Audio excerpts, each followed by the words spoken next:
सभी श्याम प्रेमियों को जय श्री श्याम। आज हम बात करेंगे एकादशी व्रत के बारे में। एकादशी व्रत करने वाले स्त्री पुरुष को दसवीं वाले दिन मांस, प्याज तथा मसूर की दाल आदि का सेवन नहीं करना चाहिए। एकादशी वाले दिन प्रातः पेड़ से तोड़ी हुई लकड़ी की दातुन नहीं करनी चाहिए। आप चाहे तो इसके स्थान पर नींबू, जामुन या आम के पत्तों को चबाकर अपना मुख शुद्ध कर सकते हैं। उंगली से अपने कंठ को शुद्ध करना चाहिए। इस दिन ध्यान रखें, वृक्ष से पत्ता तोड़ना वर्जित है, अतः स्वयं गिरे हुए पत्तों का ही उपयोग करें। पत्ते उपलब्ध न होने पर 12 बार शुद्ध जल से कुल्ले कर मुख शुद्ध करनी चाहिए। फिर स्नान आदि कर मंदिर में जाकर गीता पाठ करनी चाहिए या पुरोहित आदि से सुनना चाहिए। भगवान के सम्मुख इस प्रकार प्रण करना चाहिए, आज मैं दुराचारी, चोर व पाखंडी व्यक्ति से बात व्यापार नहीं करूंगा, किसी से कड़वी बात कर उसका दिल नहीं दुखाऊंगा, गाय, ब्राह्मण आदि को फलहार व अनादि देकर प्रसन्न करूंगा, रात्रि जागरण कर कीर्तन भी करूंगा। ओम नमो भगवते वासुदेवाय नमः। इस 12 अक्षर मंत्र का जाप करूंगा। राम, कृष्ण इत्यादि विष्णु सहस्त्र नाम को कंठ का आभूषण बनाऊंगा। इस प्रकार प्रण करने के बाद श्री हरि भगवान विष्णु का स्मरण कर प्रार्थना करनी चाहिए। हे तीनों लोगों के स्वामी, मेरी प्रण की रक्षा करना, मेरी लाज आपके हाथ है, अतः इस प्रण को पूरा कर सकूं, ऐसी शक्ति मुझे देना प्रभु, ऐसी शक्ति देना प्रभु, ऐसी शक्ति देना। अज्ञानवंश किसी निंदक से बात कर बैठे तो इस दोष के निवारण के लिए भगवान सूर्य नारायण के दर्शन करके धूप दीप से श्री हरि की पूजा अर्चना कर क्षमा मांग लें। और ध्यान रखें, इस दिन घर में झाड़ू नहीं लगानी चाहिए। चींटी आदि सूक्ष्म जीवों की मृत्यु का डर रहता है। एकादशी के दिन बाल नहीं कटवाने चाहिए और न ही ज्यादा बोलना चाहिए।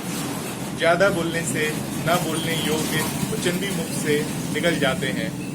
एकादशी वाले दिन यथाशक्ति अन्न दान करना चाहिए, परंतु स्वयं किसी का दिया हुआ अन्न को ग्रहण नहीं करना चाहिए। असत्य वचन व कपटादि कुकर्मों से दूर रहना चाहिए, मतलब झूठ नहीं बोलना चाहिए। दसवीं के साथ मिली हुई एकादशी व्रत मानी गई है।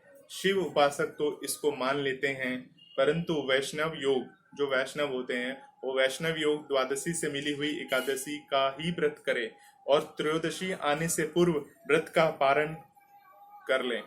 फलाहारी को गोभी, गाजर, सलजम, पालक, कुल्फा का साग इत्यादि का सेवन नहीं करना चाहिए, बल्कि आम, अंगूर, केला, बादाम, पिस्ता इत्यादि अमृत फलों का सेवन करना ही चाहिए। जो भी फलाहार लें, भगवान को भोग लगाकर तथा तुलसी दल छोड़कर ग्रहण करना चाहिए। द्वादशी के दिन ब्राह्मणों को मिष्ठान, दक्षिणा आदि देकर प्रसन्न कर परिक्रमा लेनी चाहिए, मतलब उनकी परिक्रमा करनी चाहिए आपको। किसी संबंधी की मृत्यु होने पर उस दिन एकादशी व्रत रखकर उसका फल उसे संकल्प कर देना चाहिए और श्री गंगा जी में पुष्प, जो पुष्प होते हैं, फूल होते हैं, उनकी अस्थि प्रवाह करने पर भी एकादशी व्रत रखकर फल प्राणी के निमित्त दे देना चाहिए। प्राणी मात्र को प्रभु का अवतार समझकर किसी प्रकार का छल कपट नहीं करना चाहिए। मीठे वचन बोलने चाहिए।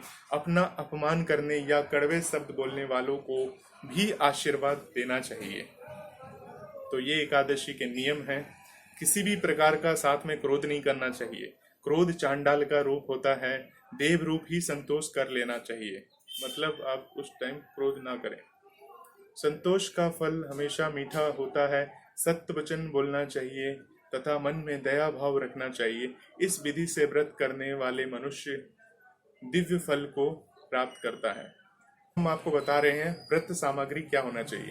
तो व्रत सामग्री निम्न प्रकार के हैं: फूल माला, फूल गुलाब की पंखुड़ियाँ, 2 आम के पत्ते, कुशा, तुलसी, रोली, मोली, धूपबत्ती, केसर, कपूर, सिंदूर, चंदन, प्रसाद में पेड़ा, बताशा, ऋतुफल, केला, पान, सुपारी, रुई, गंगा जल, अग्निहोत्र, भस्म, गोमूत्र, अबीर, गुलाल, अक्षत, अप्रक, गुलाब जल, धान का लावा, और साथ में आपको इत्र,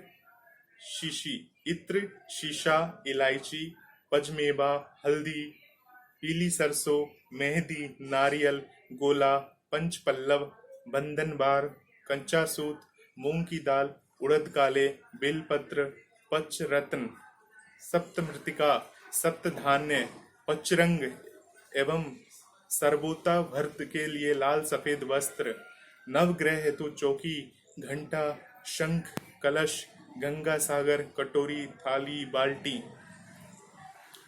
करछी, प्रधान, प्रतिमा, पंचपात्र, आचमनी, अर्घा, तष्ठा, सुवर्ण, सलाका, सिंहासन, छत्र, चंबर, अक्षत, जौ, घी, दिया सलाई इत्यादि। हवन सामग्री क्या लेनी चाहिए वो उसके बारे में सुन लीजिए। यज्ञ पात्र और समिधा आदि लें। ये एकादशी के कुछ नियम हैं जो अगर आप नियम को पालन करते हैं और भगवान विष्णु या भगवान हरि को प्रसन्न करते हैं और एकादशी का व्रत आपका सफल होता है तो आप स्वर्ग जाने के लिए पात्र हो जाते हैं। तो भगवान विष्णु को प्रसन्न करिए, एकादशी का व्रत करिए, एकादशी का व्रत संकल्प के साथ करिए। जो मैंने आपको बताए हैं उसके साथ चलिए तो भगवान हरि की कृपा आप पे बनी रहेगी। जय श्री श्याम, जय श्री हरि, जय श्री हरि।